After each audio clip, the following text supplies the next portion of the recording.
Hello student, आज की classes में आपका स्वागत है। मैं राकेश सरागा एक नए वीडियो के साथ। और इस वीडियो के अंदर हम क्लास 7 का हिस्ट्री का एक चैप्टर पढ़ेंगे। चैप्टर 6 है ईश्वर से अनुराग, यानी कि हम यहाँ पर ये देखेंगे, ईश्वर के बारे में जानने की कोशिश करेंगे। किस तरीके भजन कीर्तन होता है, कव्वाली होती है, और किस तरीके से हम ईश्वर को जानने की कोशिश करते हैं, परमेश्वर को जानने की कोशिश करते हैं। ठीक है, जब से मनुष्य का विकास हुआ है, यानी मनुष्य का जन्म हुआ है, तो यहाँ पर क्या होता है कि लोग ना विभिन्न प्रकार के समूह में बटे हुए थे और अपने अपने देवी देवताओं की पूजा किया करते थे। ठीक है, तो बहुतों ने क्या करा, अपने देवी देवता बना रखे हैं और उस हिसाब से वो क्या करते, पूजा किया करते हैं। जैसे हिंदुओं के अंदर क्या है, बहुत सारे देवी देवता हैं। इसी प्रकार बौद्ध हो गए, जैन हो गए, और अलग अलग धर्म के लोग हैं, वो अपने हिसाब से क्या करते हैं, पूजा इत्यादि करते हैं। बौद्ध धर्म के अंदर तो उन्हें जन्म के चक्र से छुटकारा पाने के बारे में बता रखा है। ठीक है, इसी प्रकार से श्रीमद् भगवद गीता के अंदर ज्ञान का भंडार है, तो इस प्रकार की चीज़ें करेगी। और इसी प्रकार से शिव हो गए, विष्णु हो गए, दुर्गा हो गई, परम देवी देवताओं के पूजा का विवरण हमारे को देखने को मिलता है। ये देखो, गीता का ये एक प्रकार का चित्र है जहाँ पर भगवान कृष्ण जो है वह अर्जुन को उपदेश देते हुए दिखा रखे हैं। तो हमें पता लगता है कि भक्ति परंपरा जो है वह प्राचीन समय से फैली हुई थी। इसी प्रकार से हम देखते हैं दक्षिण में भक्ति। दक्षिण में कौन थे, अलवर और नैनार जो थे। ठीक है, तो इसमें दो प्रकार के संतों के विशेष महत्व पाया गया। जो नैनार जो थे वो शिव के भक्त थे, और अलवर जो थे वो विष्णु जी के भक्त थे। ठीक है, और इन्होंने क्या करा था, इन्होंने दक्षिण भारत के अंदर विभिन्न प्रकार की परंपराओं को फैलाया था, यानी कि अपने गायन के जरिए इन्होंने भक्ति परंपरा को फैलाया था। आपसे ये क्वेश्चन कई बार एग्जाम के अंदर पूछेगा, अलवर और नैनार कौन थे। नैनार जो थे वो शिव के भक्त थे, और अलवर जो थे वो क्या थे, विष्णु जी के भक्त थे। ठीक है, और ये क्या करते थे, यह समय समय पर जाकर क्या करते थे, भक्ति आंदोलन को फैलाने की कोशिश किया करते थे। ठीक है, इसी प्रकार से संगम साहित्य हो गया, तो ये क्या फैला हुआ एक प्रकार का साहित्य था। यहाँ पर विभिन्न प्रकार के देवी देवता पाए जाते थे। ठीक है, कुल मिलाकर 63 नैनार थे, जो कुम्हार हो गए, स्पष्ट हो गए, कामगार हो गए, किसान हो गए, शिकारी हो गए, सैन्य हो गए, ब्राह्मण, मुखिया इत्यादि यहाँ को देखने को मिलते हैं। ठीक है, तो ये जा जाकर क्या करते, भक्ति आंदोलन को फैलाने की कोशिश किया करते। ये देखो, मण का सागर की एक कांस्य की मूर्ति है जो उस समय दिखा रखी है। इससे पता लगता है कि भक्ति परंपरा जो थी उस समय के अंदर अधिक मात्रा के अंदर फैली हुई थी। अब आता है दर्शन और भक्ति। भारत के सर्वाधिक प्रभावशाली दर्शनों में से एक शंकर का जन्म 8वीं शताब्दी में केरल में हुआ था। वे क्या थे, आदित्यवाद के समर्थक थे। उनके अनुसार परमात्मा और जीवात्मा, परमात्मा मतलब जो परम सत्य है, दोनों एक ही हैं। उन्होंने अपनी शिक्षा दी कि ब्रह्म जो एकमात्र या परम सत्य है वह निर्गुण और निरंकार है। शंकर ने हमारे चारों ओर के संसार को मिथ्या या माया माना और संसार का परित्याग करना अर्थात संन्यास लेना और ब्रह्मा की सही प्रकृति को समझने और मोक्ष प्राप्ति के लिए ज्ञान के मार्ग को अपनाने का उद्देश्य दिया। रामार्जुन 11वीं शताब्दी में तमिलनाडु में पैदा हुए थे। वे विष्णु भक्त अलवर संतों से बहुत प्रभावित थे। उनके अनुसार मोक्ष प्राप्ति का उपाय है विष्णु के प्रति अनन्य भाव पैदा करना।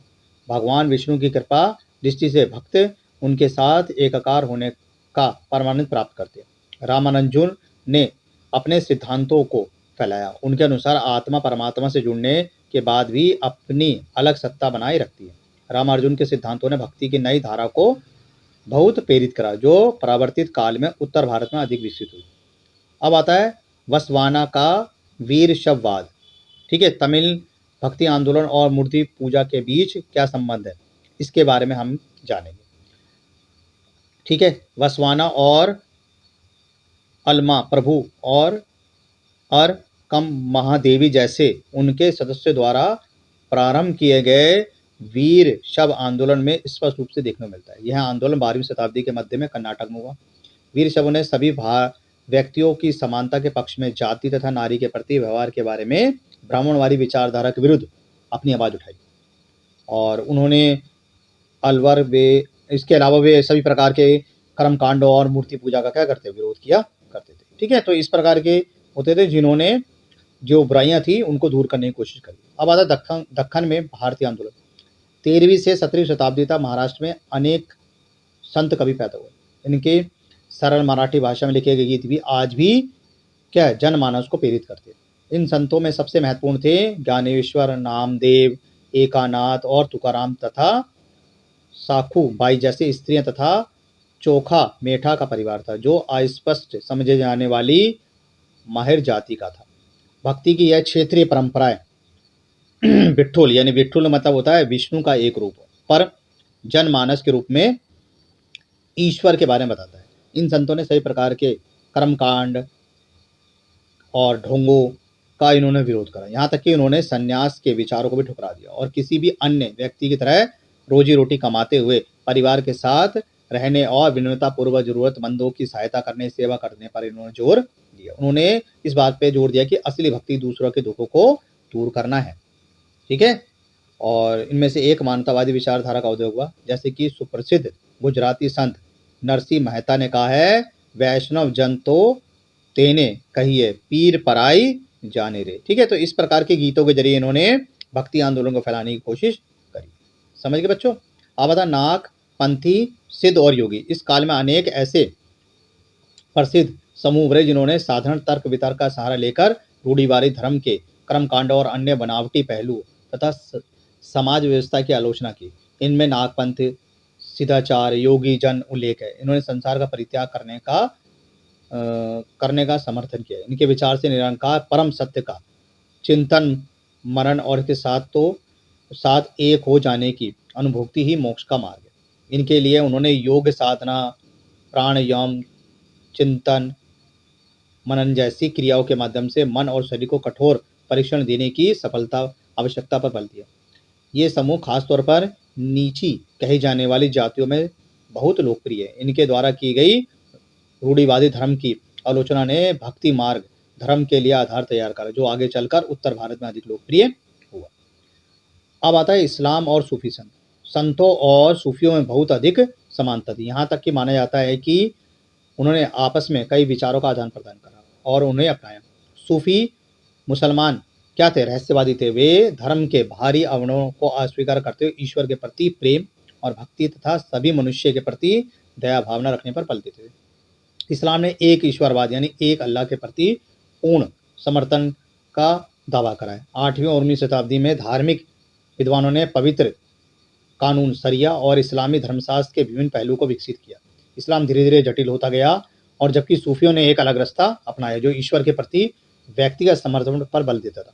सूफी लोगों ने मुस्लिम धार्मिक विद्वानों तथा कर्मकांड आचार संहिताओं को बहुत कुछ अस्वीकार कर दिया। वे ईश्वर के साथ ठीक उसी प्रकार जुड़े रहना चाहते थे जिस प्रकार प्रेमी दुनिया की परवाह किए बिना अपनी प्रीतम के साथ जुड़ना चाहता था।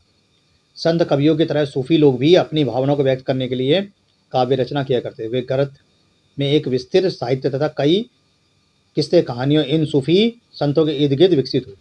मध्य एशिया के महान सूफी संतों में गजाली, रूमी और सादी के नाम उल्लेखित हैं। नागपंथी, सिद्धियों और योगी की तरह सूफी भी यही मानते थे कि दुनिया के प्रति अलग नजरिया अपनाने के लिए दिल को सिखाना पढ़ाया जा सकता है।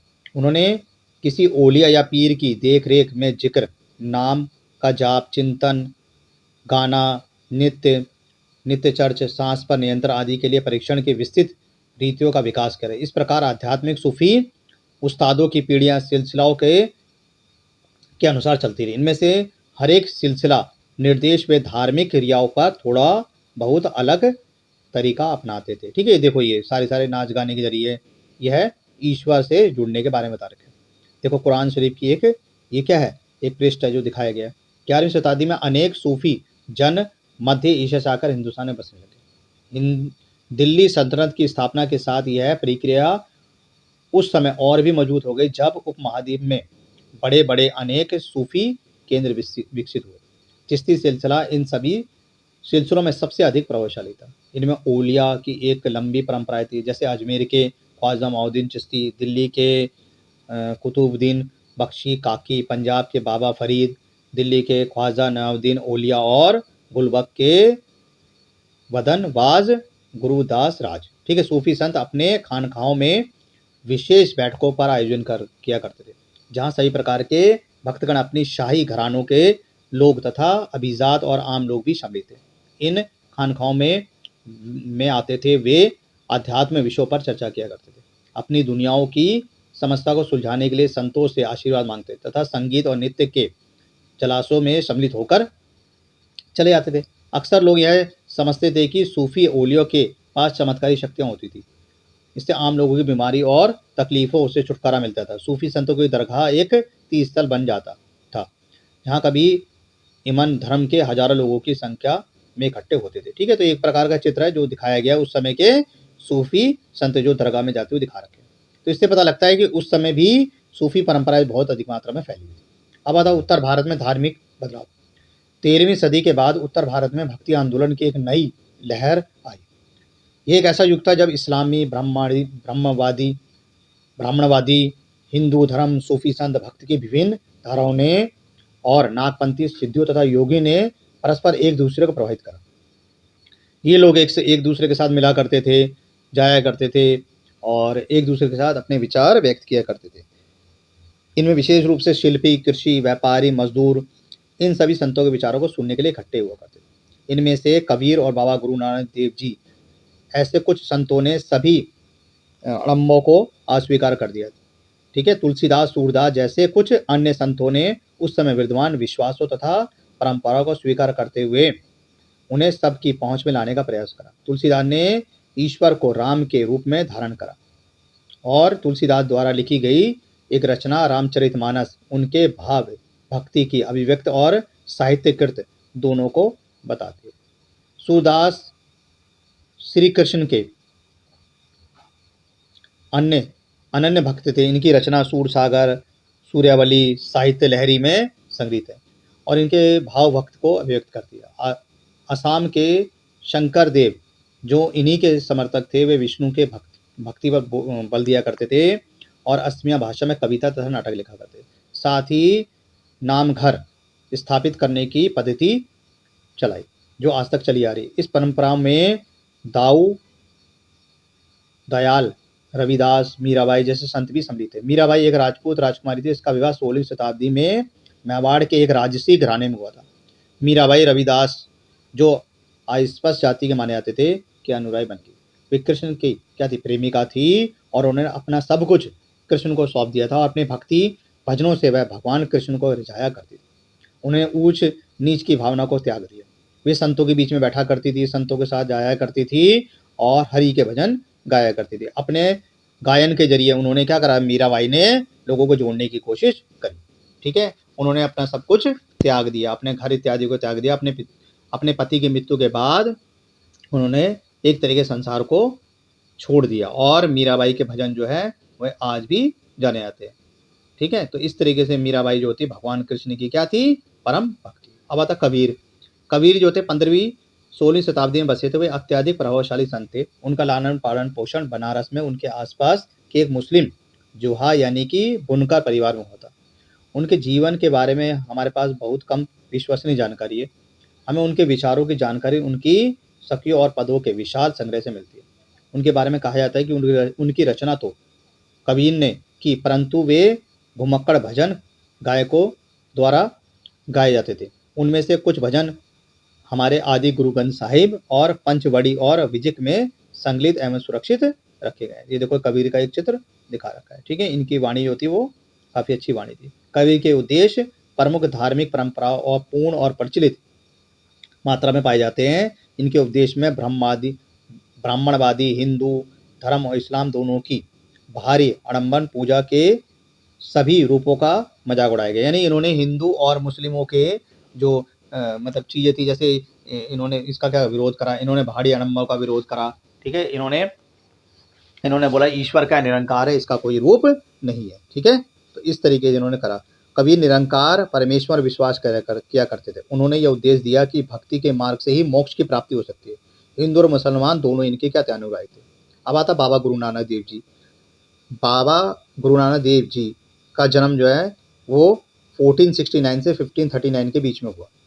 ठीक है, ये कहा जाता है तलवंडी यानी पाकिस्तान में ननकाना साहिब में जन्म लेने वाले बाबा गुरु नानक देव जी ने करतारपुर यानी रवि नदी के तट पर डेरा बाबा नगर में एक केंद्र स्थापित करने से पहले कई यात्रा करी। उन्होंने अपने अनुयायी के लिए करतारपुर में एक नियमित उपासना पद्धति अपनाई, जिसके अंतर्गत उन्हीं के शब्दों यानी भजनों को गाया जाता था। उनके अनुयायी अपने अपने पहले धर्म या जाति अथवा लिंग भेद को नज़रअंदाज करके एक सांची रसोई में इकट्ठा खाते थे। इसे गुरु का लंगर कहा जाता था। बाबा गुरु नानक देव जी ने उपासना और धार्मिक कार्यों के लिए जो जगह नियुक्त करी उसे धर्मशाला कहा जाता था, जिसे आज हम गुरुद्वारा कहते हैं। 1539 में अपनी मृत्यु के पूर्व बाबा गुरु नानक देव जी ने एक अनुयायी को अपना उत्तराधिकारी नियुक्त करा, जिसका नाम लहड़ा था, यानी कि ये गुरु अंगद के नाम से जाने गए। गुरु अंगद नाम का महत्व था कि गुरु अंगद बाबा गुरु नानक देव के ही अंग माने जाते हैं। गुरु अंगद ने बाबा गुरु नानक देव जी की रचना को संग्रहित करा और उन्हें संग्रह में अपनी कृतियों को जोड़ा। संग्रह एक नई लिपि गुरु लिपि के रूप में लिखी गई है। देखो दिख रहे हो, ये पंजाबी में लिखी गई गुरु लिपि है। इन सभी का संग्रह गुरु अर्जुन ने 1604 में करा। इस संग्रह में शेख फरीद, संत कबीर, भक्त नामदेव और गुरु तेग बहादुर जी जैसे सूफी संतों और गुरुओं की वाणी को जोड़ा गया। 1706 में इसे संग्रह को गुरु तेग बहादुर के पुत्र व उत्तराधिकारी गुरु गोविंद सिंह ने प्रमाणित करा। आज इस संग्रह को सिखों के पवित्र ग्रंथ गुरु ग्रंथ साहिब के रूप में जाना जाता है। 16वीं शताब्दी में बाबा गुरु नानक के उत्तराधिकारी के नियुक्त में उनके अनुयायी की संख्या का विस्तार हुआ। ये अनुयायी कई जातियों के थे, परंतु इनमें व्यापारी, कृषक और शिल्पकार ज़्यादा थे। इसकी वजह यह थी कि यह हो सकती है कि बाबा गुरु नानक देव जी इस बात पर जोर दिया करते थे कि उनके अनुयायी क्या है, ग्रस्त हों और उपयोगी व उत्पादक पेशे से जुड़े। अनुयायियों से यह आशा की जाती थी कि वे नए समुदाय के सामान्य कोष में योगदान दे। 17वीं शताब्दी के प्रारंभ में केंद्रीय गुरुद्वारा हरमंदिर साहिब यानी स्वर्ण मंदिर के आसपास रामदासपुर शहर अमृतसर विकसित हुआ। प्रशासन में ये देखा जाए तो अमृतसर शहर जो इतिहास में क्या है, सबसे प्राचीन शहर है और यहाँ पर सिखों के लिए इनका महत्व क्या बहुत ज़्यादा है। सिख समुदाय को राज्य के अंतर्गत स्थापित करा गया और सिखों के लिए ये गोल्डन टेम्पल का महत्व बहुत ज़्यादा है। मुगल सम्राट जहांगीर उस समुदाय को एक रोहित खतरा मानते थे और 1606 में गुरु अर्जुन देव को मृत्युदंड देने का आदेश दिया। 17वीं शताब्दी में सिख आंदोलन का राजनीतिकरण शुरू हुआ, जिसका दूरगामी परिणाम हुआ और 1699 में गुरु गोविंद सिंह ने खालसा की संस्था का निर्माण करा। खालसा पंथ के नाम से जाना जाने वाला सिख समुदाय अब एक राजनीतिक संस्था बन गई है। 16वीं 17वीं शताब्दी के बदलती हुई ऐतिहासिक परिस्थितियों ने सिख आंदोलन के विकास को प्रभावित करा। शुरू से ही बाबा गुरु नानक देव जी के विचारों का सिखों पर गहरा प्रभाव पड़ा। उन्होंने एक ईश्वर की उपासना के महत्व पर जोर दिया। उन्होंने आग्रह किया कि धर्म, जाति, लिंग, भेदभाव मुक्ति प्राप्ति के कोई मायने नहीं रखता है। इसके लिए मुक्ति पाने का एक ही उपाय है, वो क्या है, निरंतर सिमरन करना। ठीक है। अपने उपदेश के सार को व्यक्त करते हुए उन्होंने 3 शब्दों का प्रयोग करा, नाम, दान और स्नान। नाम से इनका तात्पर्य वही उपासना से था, दान का तात्पर्य दूसरों का भला करना और स्नान का तात्पर्य है आचार विचार की पवित्रता, यानी हमारे विचार क्या होने पवित्र होने चाहिए। यदि हमारे मन के अंदर कपट होगा, छल होगा, तो हम क्या करेंगे, हम अच्छी चीज़ें प्राप्त नहीं कर सकते। अगर हमारे विचार ही अच्छे होंगे, ठीक है, तभी हम आगे बढ़ सकते हैं। आज उनके उद्देश्यों को नाम जपना, कीर्तन करना आदि जाना जाता है। ठीक है। तो इन्होंने बहुत अच्छे क्या तो उद्देश्य दिए थे। तो इस तरीके से बाबा गुरु नानक देव जी के जो विचार थे वो दूर दूर तक फैले। बाबा नानक के विचारों को आज दुनिया अपनाती है। बाबा गुरु नानक देव जी और उनके अनुयायियों के इतिहास और कबीर, रविदास, दादू जैसे संत और उनके अनुयायी के विचारों को भी फैलाया गया है। ठीक है। तो इससे पता लगता है कि सिख समुदाय जो है काफ़ी विशाल समुदाय है और बाबा गुरु नानक देव जी की शिक्षा जो है वह दूर दूर तक फैली हुई है और सभी सिख जो हैं बाबा गुरु नानक देव जी को मानते हैं। यहाँ तक कि सिख नहीं बल्कि और धर्म के लोग भी जो हैं वो क्या है, बाबा गुरु नानक देव जी को मानते हैं। और हमारे आदि गुरु ग्रंथ साहिब को जो है उनको क्या माना गया है, जीवित माना गया है। ठीक है। इस तरीके से सिख धर्म जो है धीरे धीरे फैला और सिखों ने सबको जोड़ने की कोशिश करी है। ठीक है। सिख धर्म जो है कभी भी हिंसा नहीं फैलाता, वह लोगों को जोड़ने की कोशिश करता है कि लोग जुड़े इससे, गुरुद्वारे जाए, मत्था टेके, ईश्वर का ध्यान करें। ठीक है। तो इससे पता लगता है सिख धर्म कितना विशाल है। तो बच्चों ये चैप्टर एक तरीके से आपका खत्म हो गया है। ठीक है। इसके क्वेश्चन आंसर कर लेना और जैसे आपकी सारी सीरीज़ खत्म हो जाएगी, अभी जो है वो 7वीं क्लास की सीरीज चल रही है हिस्ट्री की, और जैसे ये खत्म हो जाएगी तो फिर मैं इनके क्वेश्चन आंसर डाल दूंगा और बाकी और क्लास की वीडियो डाल दूंगा। ठीक है, तो अभी फ़िलहाल हमने इस चैप्टर को पढ़ लिया है और इस चैप्टर के अंदर फ़िलहाल इतना ही। तो चलो जल्दी मिलते हैं आपसे एक नेक्स्ट वीडियो के अंदर। ठीक है, बाय बाय।